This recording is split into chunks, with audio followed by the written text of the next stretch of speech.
नमस्कार। Class 10th की geography की क्लासेस चल रही हैं इस समय। आप हमारे साथ पढ़ रहे हैं सामाजिक विज्ञान विषय को, जिसमें अभी हम भूगोल को ही पढ़ा रहे हैं।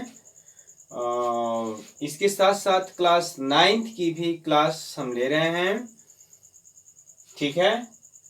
पहला अध्याय क्लास 10th का हम लोग पढ़ चुके हैं, जो था संसाधन एवं विकास, जो कि 5 भागों में डिवाइड था।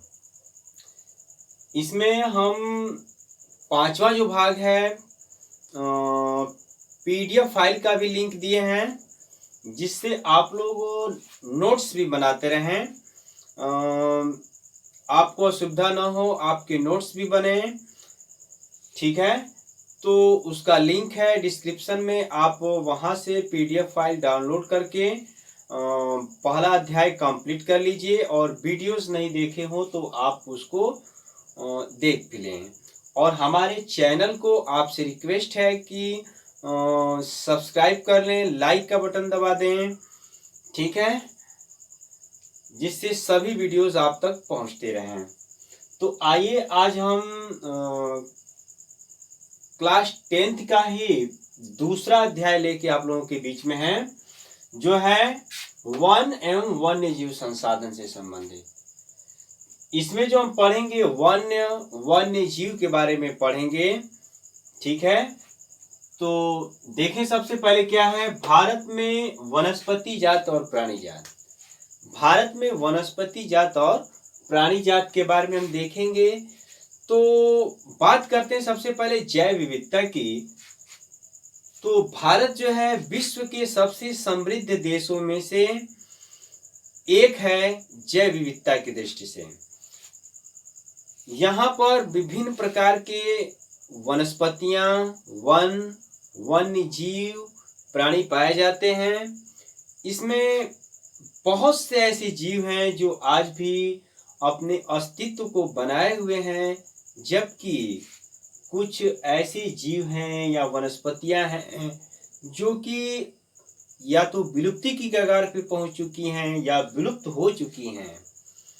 तो इसी से जुड़ा हुआ हमारा यह टॉपिक रहेगा आज का।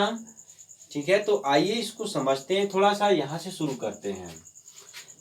IUCN देख रहे होंगे आप लोग। IUCN क्या है, इसको समझते हैं।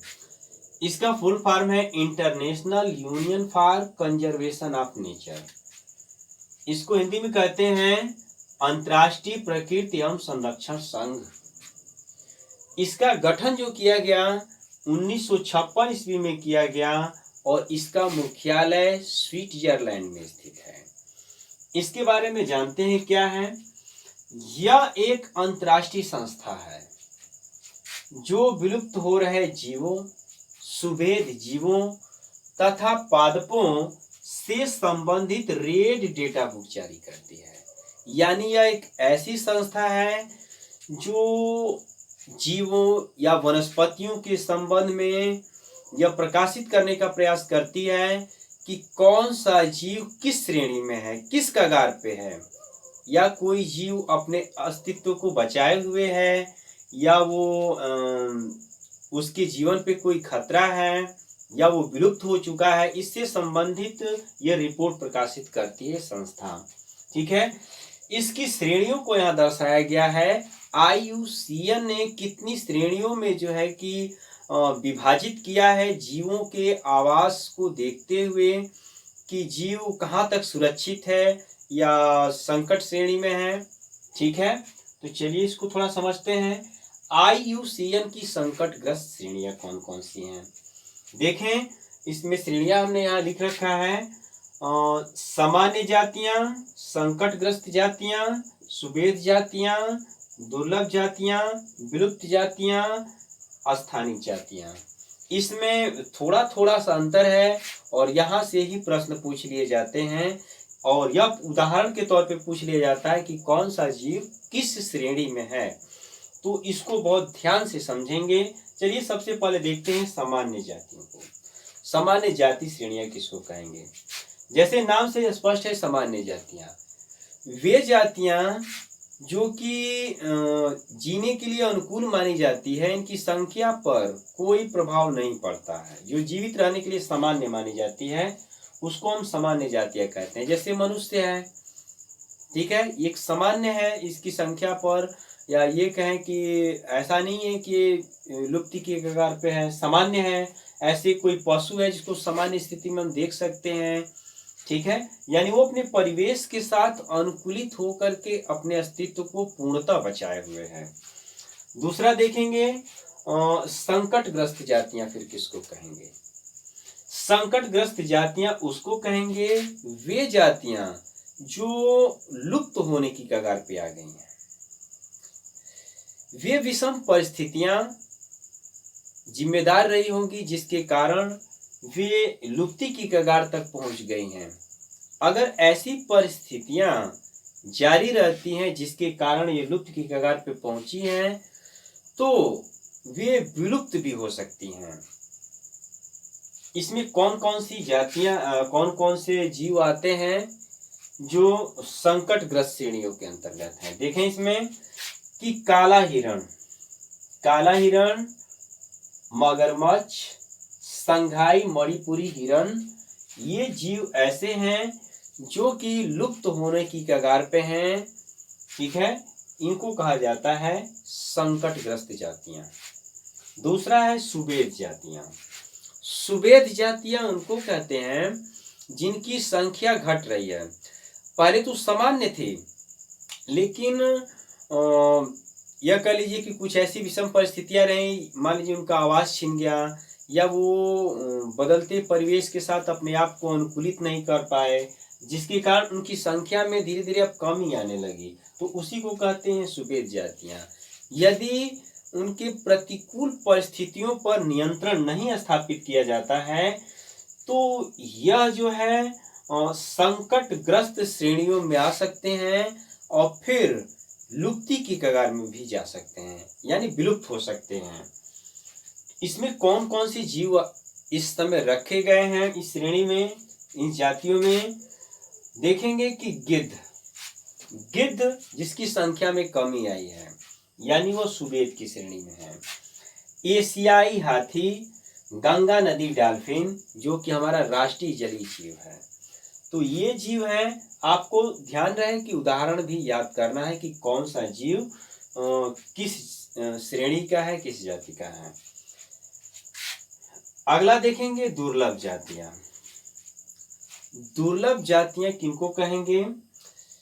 वे जातियां जिनकी संख्या बहुत कम है, वे जातियां जिनकी संख्या बहुत कम है, ऐसी विषम परिस्थितियां जिनके कारण इनकी संख्या बहुत कम हो गई है, यदि उस पर नियंत्रण स्थापित नहीं किया जाए तो वह संकटग्रस्त श्रेणियों में जा सकती हैं, यानी एक लुप्त होने की कगार पे जा सकती हैं, और यहां तक कि हो सकता है कि वो विलुप्त भी हो जाए।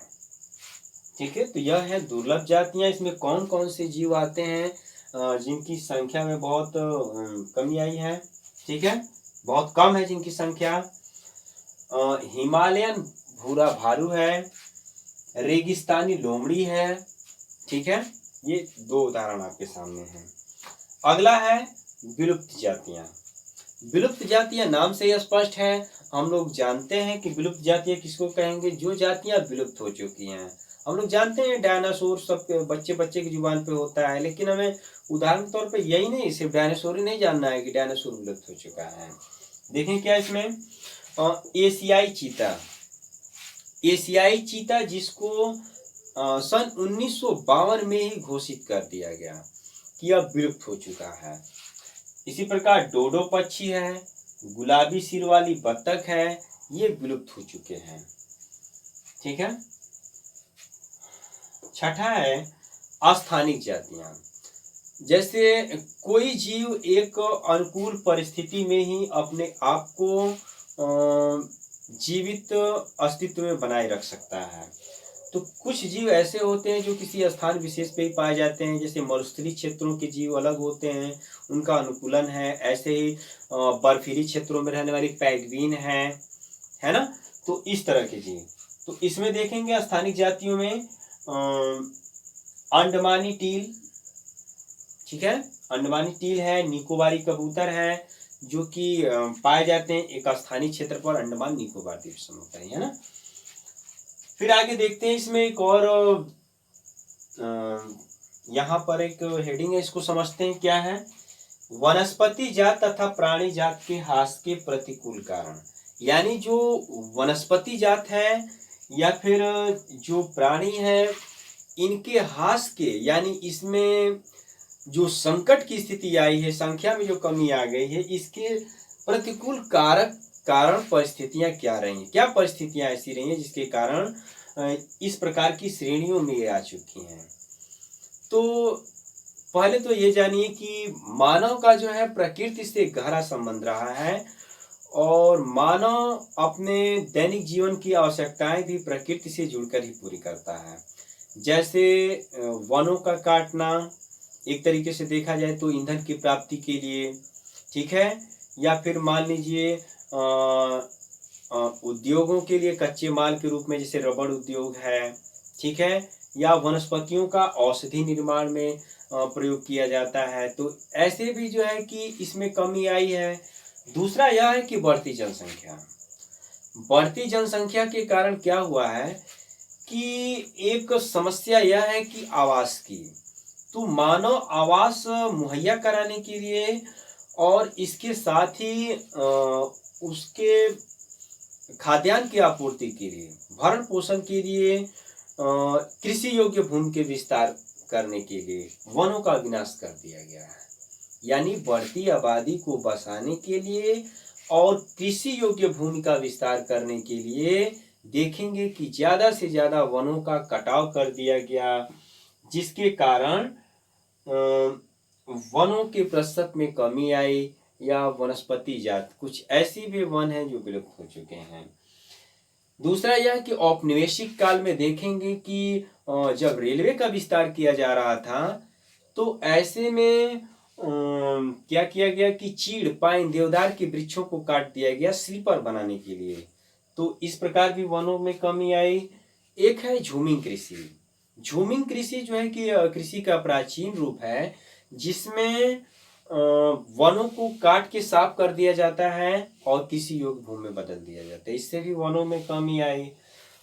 फिर देख सकते हैं कि जैसे खनन क्षेत्र है, खनन क्षेत्र, तो खनन क्षेत्र का विस्तार करने के लिए, कुछ बहुमूल्य खनिज निकालने के लिए अगर वन है तो वनों का कटाव कर दिया गया, या कुछ ऐसी बहुउद्देशीय परियोजनाएं बना दी जाती हैं जिससे क्षेत्र जलमग्न हो जाता है और फिर वन स्वतः नष्ट हो जाते हैं, ठीक है।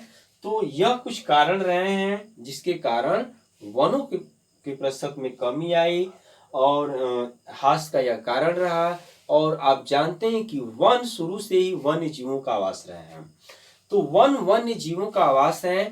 तो अगर वन नहीं रहेंगे तो वन्य जीव भी सुरक्षित नहीं रहेंगे। तो इस दृष्टि से हम देखें तो यह एक महत्वपूर्ण कारक रहा है, जिसमें महत्वपूर्ण भूमिका अगर देखी जाए तो मानव की ही रही है, ठीक है। तो आज के इस वीडियो में इतना ही हमने पढ़ा। आज भारत में वनस्पति जात, प्राणी जात के बारे में, इसमें संकटग्रस्त IUCN की श्रेणियां कौन कौन सी हैं। आपको वीडियो कैसा लगा ये जरूर आप बताएं। वीडियो को लाइक और शेयर जरूर करते रहें, भूलें ना, और इसको सब्सक्राइब करें और दोस्तों को भी बोलें कि हमारे इस चैनल से जुड़ें। मैं क्लास 10th की सामाजिक विज्ञान की के कंप्लीट कोर्स को पूरा कराऊंगा, ठीक है। तो आज के लिए इतना ही।